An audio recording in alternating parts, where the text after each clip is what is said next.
Hello and welcome to the fourth video in my series of Caterham Academy to Caterham Graduates Sigma 135 upgrades. And today is one I've been really looking forward to, and it's adding the Aeroscreen onto the race car. For me, this really does begin to transform the fabulous Caterham car into a fantastic Caterham racing car. Having had a Caterham before with an Aeroscreen on the road, I just know what's in store for me on track with an Aeroscreen. So really looking forward to this one. What I've also included within this video is how I've approached adding the wing mirrors onto the car.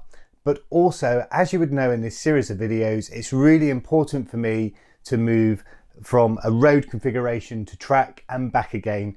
So I also cover a few options and show you how I can easily attach my Aeroscreen and remove the standard Caterham windscreen as well. What I'd also like to say is throughout this video I do highlight several different products and companies. All of these products have been paid for in full. It's just I found them to be really good and happy to share that with you. But there's no product placement or promotion within this video. It's just companies and products that I found to be good for me, and hopefully you'll enjoy them too. I'll pop any links in the description below. Any thoughts or comments, as always, please do get in touch. Thank you for watching. Give the video a thumbs up now before you get stuck in. That's always appreciated. And I will catch you at the other side of the video.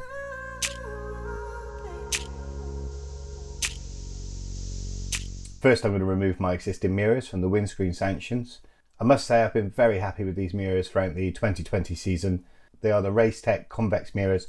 I'll pop a link in the description below. Be aware you may need to buy adapters as well if you're going into the windscreen sanction.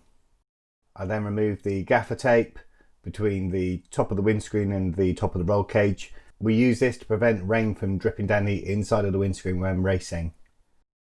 I'm removing my wide angle mirror. I've found this brilliant throughout the season, but without a windscreen next year it's going to be more appropriate to have the centre Spa style mirror. I then remove the wiper blades. These simply pull out. And now from the inside of the car I'm going to remove the shoulder panels or the knee trims. There are several self-tapping screws which you need to remove first and then work the panel free. Now I've had a change of heart for the way I'm going to approach this job. Like with the other modifications, I want to be able to move between track and road quickly, and therefore I want to be able to put my screen back on quickly at any time. For this, Caterham sell a dedicated part. It's basically a couple of captive nuts and it removes the need for taking the knee trim on and off. However, talking to other drivers, many race without these knee trims in place, and therefore it's fairly easy to get to the nut anyway. Here you can clearly see the two bolts which hold the windscreen sanction in place. As I'm not replacing the knee trim, I am going to put the rubber back in place and fix back in place with the self-tapping screws. I'm now going to remove the two bolts on either side holding the windscreen sanction and carefully remove the screen.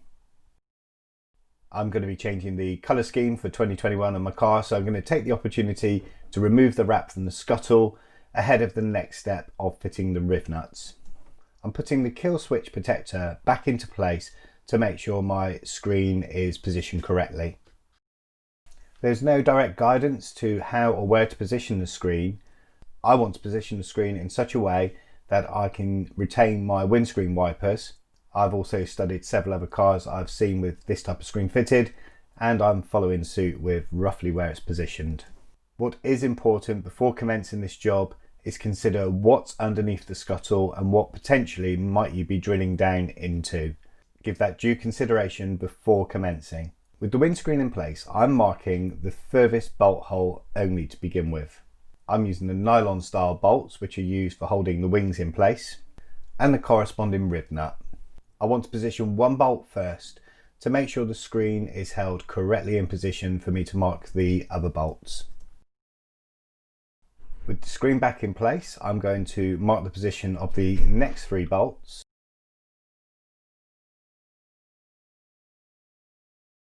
and fix the rib nuts in place.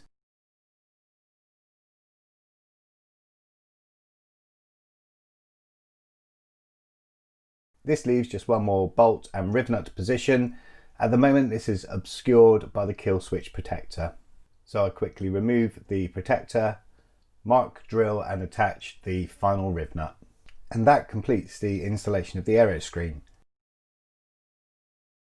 As my previous wing mirrors were mounted on the screen sanctions, I need to take a different approach to mounting the mirrors. There are lots of different options for this. Caterham offers an excellent mount with a quick release connector to quickly reposition your wing mirrors. These are fantastic, however I found them to be really quite expensive and looked for an alternate option. During 2020 I purchased a centre mirror mount for a Spa mirror from LFP and I found this to be brilliant. So I contacted LFP to purchase another couple of mounts for the wing mirrors and they supplied the appropriate adapters for my Racetech mirrors. I'm really not concerned about these mounts not having the quick release adapters because I set these Racetech mirrors at the beginning of the season and they stayed in place for the entire season this year. The mount clamps around the roll cage and is secured in place with 4 bolts. Then the appropriate adapter is positioned into the mount and the Racetech mirrors are mounted to these. Jumping in the car to position and tighten the mirror in place. Repeat on the other side and also attach my centre Spa mirror. So there we are, the 4th stage in my series of upgrades on my route up to Caterham Graduates Sigma 135 is done. Thank you for listening and thank you for watching. As always, any thoughts or comments, do please drop them below.